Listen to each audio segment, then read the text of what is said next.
We're so far away, Andy. I'm not used to this. It's a big painting. It's a big painting. Welcome to the museum. Thank you. And thank you for showing your beautiful work here. Give us a little background on, briefly on yourself, and then on these paintings and how, what, when, and where. Okay. Well, originally from the UK. I've been in the States for about 30 years. This part of the country is climate-wise is exactly what I grew up in. So the landscape, the environment, everything about it feels perfectly comfortable to me, and I'm fascinated by atmosphere and clouds. So I really couldn't be in a better place. I work out of a studio in Edmonds, downtown Edmonds, and I'm a full-time fine artist. What is it about clouds for you that you want to tell us? Just light. Light effects. This particular piece was a storm that rolled through in September last year. Yeah. And it was unusual to see something of this scale in this part of the country. Pretty powerful, but it has a lot of the things that I love about painting clouds. The structure, the great volume, the way the light hits it, and then the softness too, which we get around here all the time. The soft striae, mist, low clouds. It's all just wonderful. There's a different painting out there every day. Do you work in plein air, or do you photograph and work in the studio? It works in a number of different ways. I do plein air. I have a van with a sliding door on it, so I can be comfortable sitting in the van with my easel looking out. It's fantastic. Hot coffee. There you go. Absolutely. Yeah. And the wonderful thing about plein air is it allows me to capture color correctly. So I can see the landscape. I can accurately render a sketch and get the colors correct. Even if that painting doesn't end up being a finished painting, I can use it as a reference, color reference. A lot of the time with the paintings, they sort of start out as an idea. And what I'm always trying to capture is the atmosphere.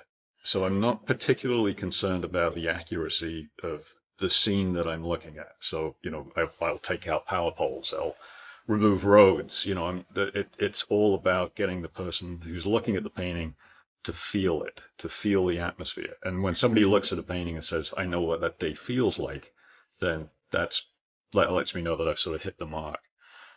So plein air, this particular one is a good example of how it comes together. This started out as a thumbnail sketch about this big at 3 o'clock in the morning.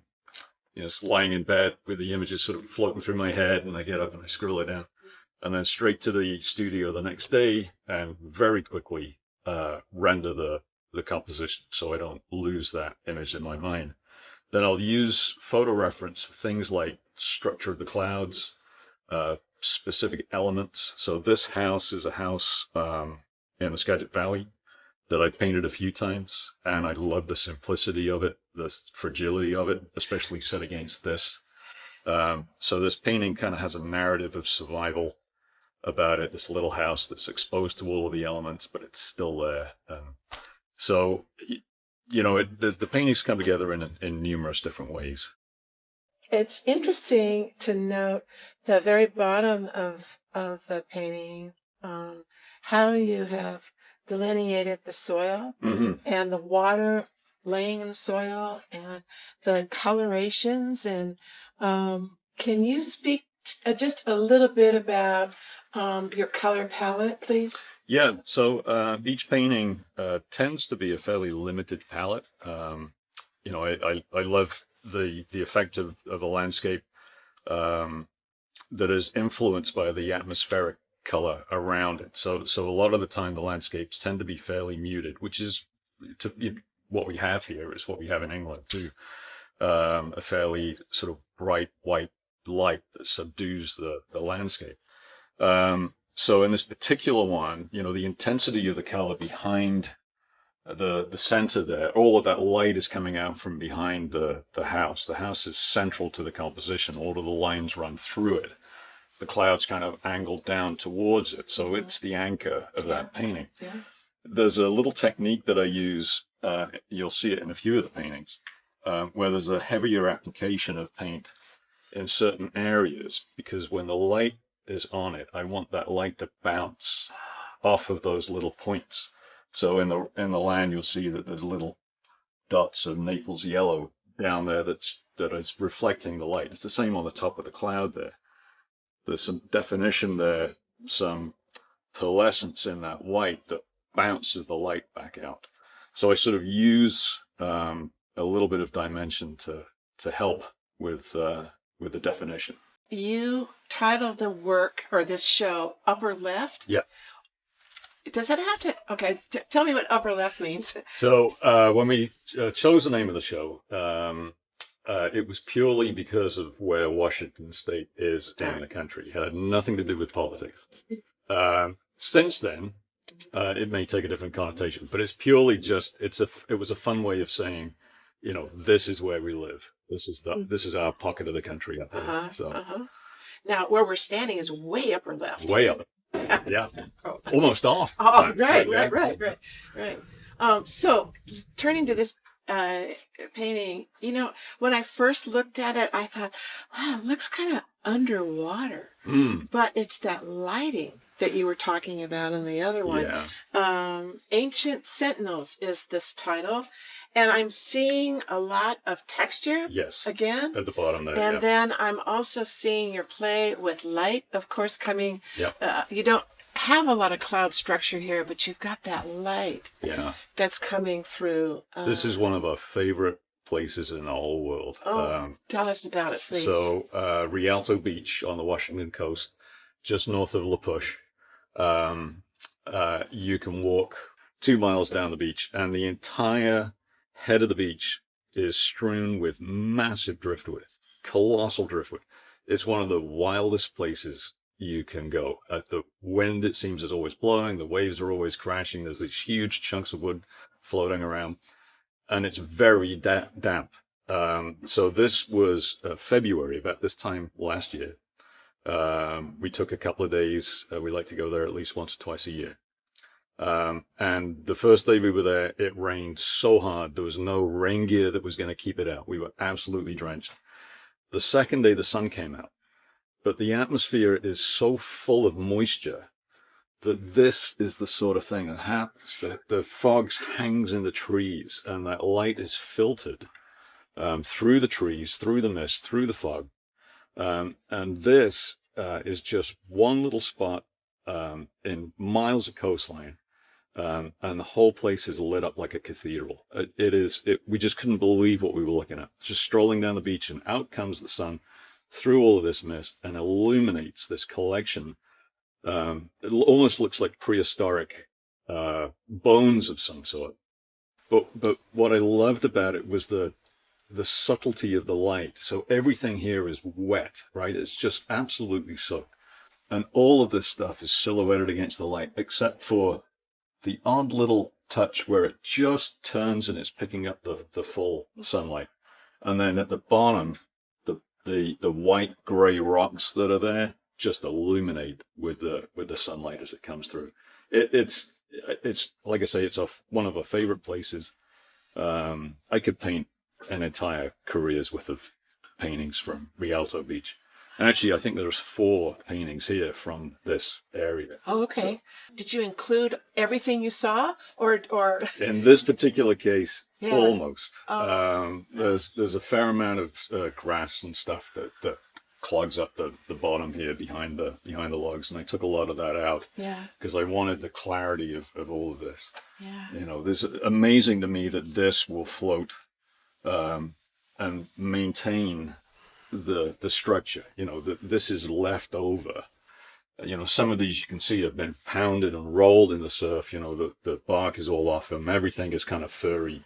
And then you have these harder edges where, all the bark is stripped and you're left with the log, and it's bone-like. It's a fascinating place. I love it.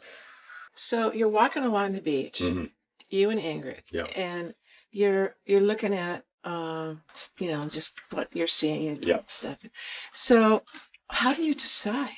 Oh, it's just impossible, right? So again, Usually when I do a painting, I'm trying to get you to feel it. So I could have taken a million photographs up and down that beach.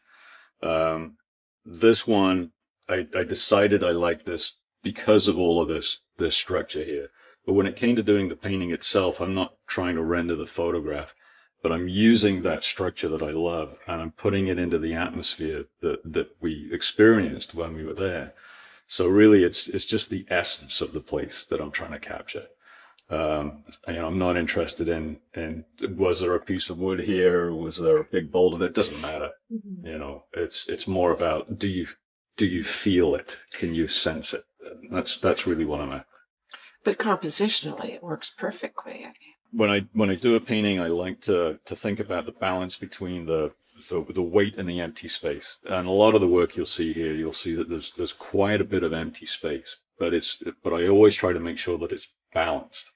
This one, all of the weight obviously is here, but the light is at that end. So the two together serve each other well.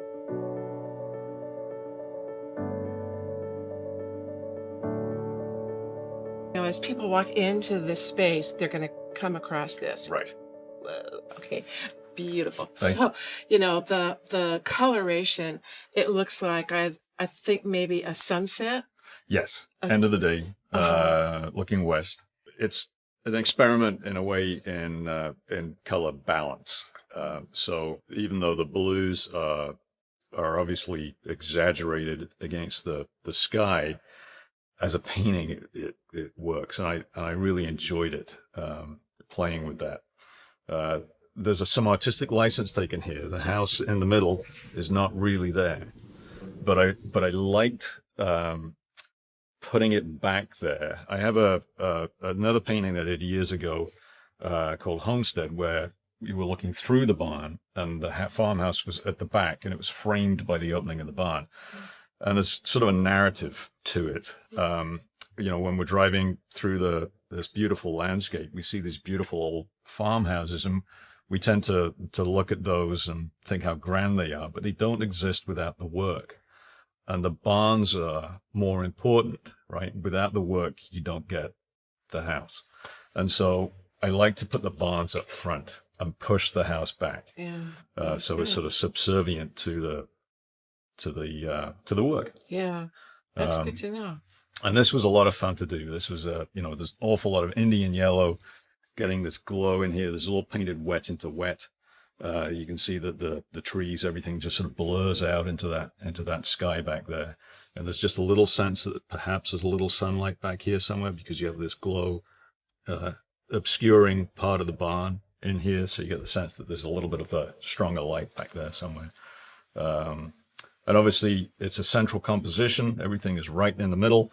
The house is set back there with the light radiating out from it. The light's on in the house just to let you know that there's somebody home. And again, the balance of the painting is obviously way low down and to the right. There's a lot of empty space here, but it's all about the balance of the elements, the negative and the positive.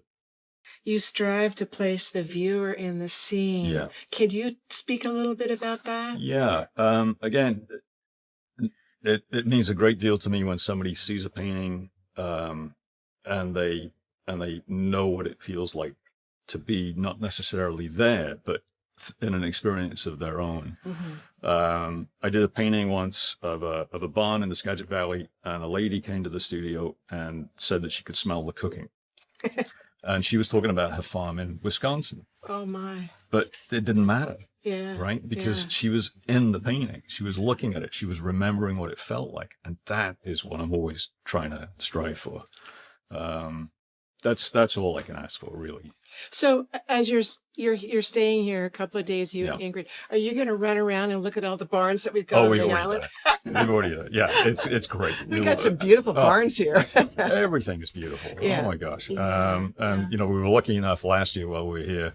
We have friends who have a little boat, and we ran around in the water, and seeing the landscape from that side of things is a totally different experience as well. But the light here is just incredible. It really is. The way it bounces off the water and the rocks and the trees, and it's just gorgeous. Absolutely beautiful. Yeah, great. Andy, thank you so much. Thank you. For doing this and being here and answering my questions. And people love to hear what's going on in that artist's mind. They really do. Yeah. And I enjoy it as well. Thank you so much. Thank you. Okay.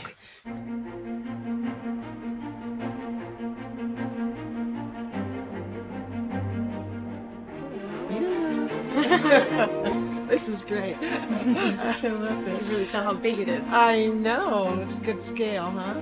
Yeah. So can you give us kind of a quick rundown here, what you're doing and how you're doing? And Yeah. this is just beautiful. Oh, thank So you. exciting. So happy to be here. Yeah.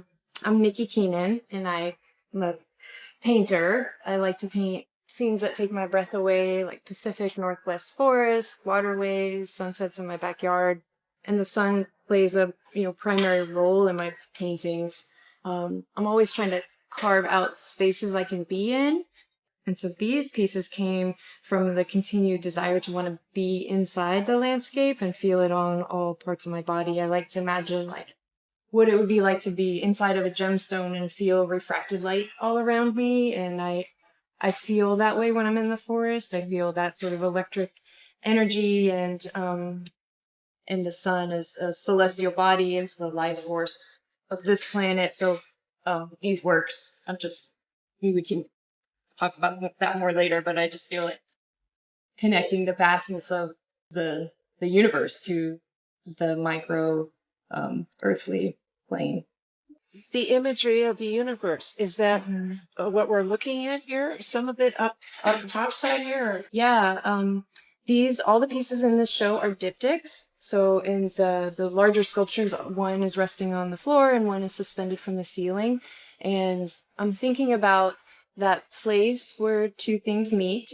What happens between two things that are in close proximity? Like I wrote in my statement, like I can never fully know the other, but I can know what it feels like to meet it. And then I feel like there's so many parallels. I think about the seen and the unseen and that meeting place, and then the celestial as we see in terrestrial, that meeting place, and then meeting another person, meeting parts of myself. And then the other gem of meeting is that it's happening in the now. So these kind of meet at a point. And they don't touch. They don't touch. They almost touch, and it feels like a little bit of an electric energy. Do you create these in your studio? Yes. Yeah. So you're not working outside or in a... Right. You're working in a large room then, I'm working in a large room. I was never able to see these two together, but we have about 13-foot ceilings. We built a studio on top of our 100-year-old craftsman, so it is a large space. But the idea with the materials I chose is that they're modular. The pipe is really lightweight and can be moved around. This painting here is pretty typical of my two-dimensional work, where I feel like I'm going into the sun and the light is coming through the painting, and then as we got lower, I just really wanted to leave it open so the light truly could come through. And that it might be an invitation to be able to, at least even if you can't get in there fully, like imagine what that would feel like for the landscape to be more around you.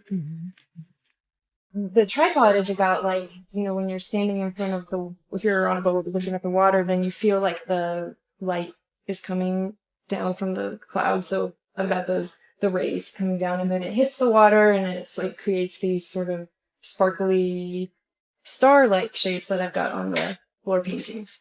So the tripod is really just a way for the light to get to the water.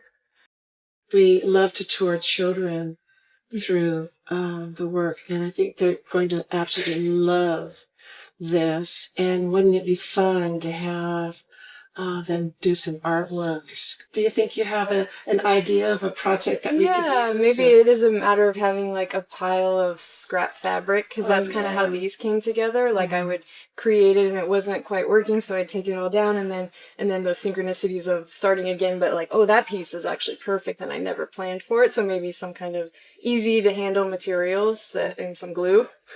Can you tell me what we should take away from this show? Connection and light. And the meeting of the now, whatever that. Niki, thank you so much. Aw, It's just been thank you. lovely to speak with you, and of course to see this incredible work that you've got. Thank you for joining us. Thank you.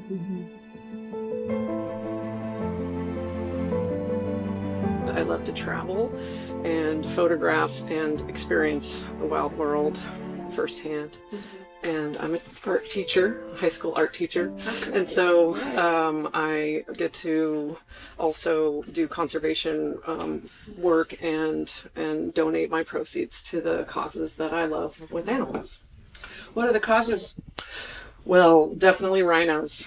They could use our help, you know. So I work with Global Conservation Force and helping rhinos, and have had the great fortune to even go to an orphanage in South Africa and volunteer.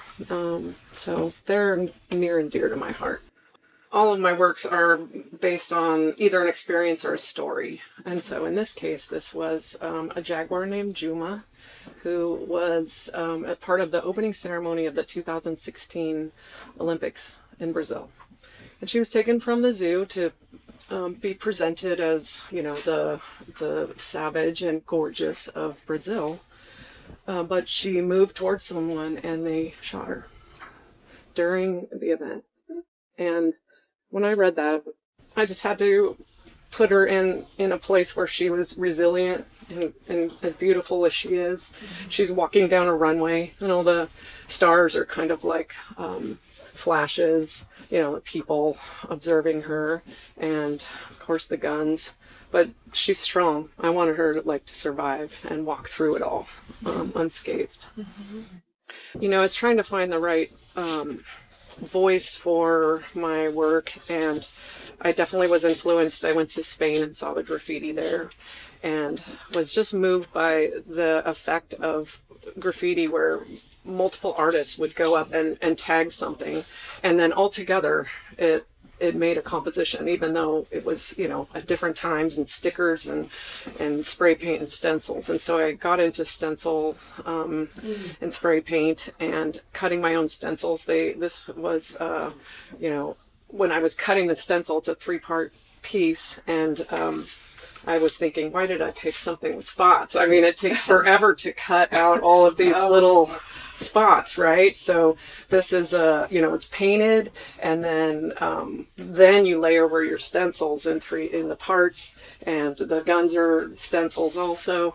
And I love that the graphic feel of that method, but I also feel like it shows the humanity that's playing among the animals' environment. You use the word tagging. Is there a double meaning there? Well, sure. Sometimes the tagging is like a way to tell stories in the work. On the other side, the tigers, there's 2 tigers, and one is like the walker of sacred paths, and it's the duality of the way we see these animals. We love them, we use them as icons, and then we also destroy them.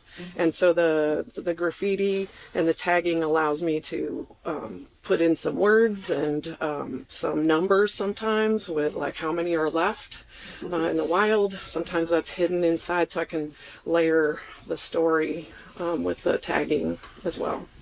How long have you been doing this?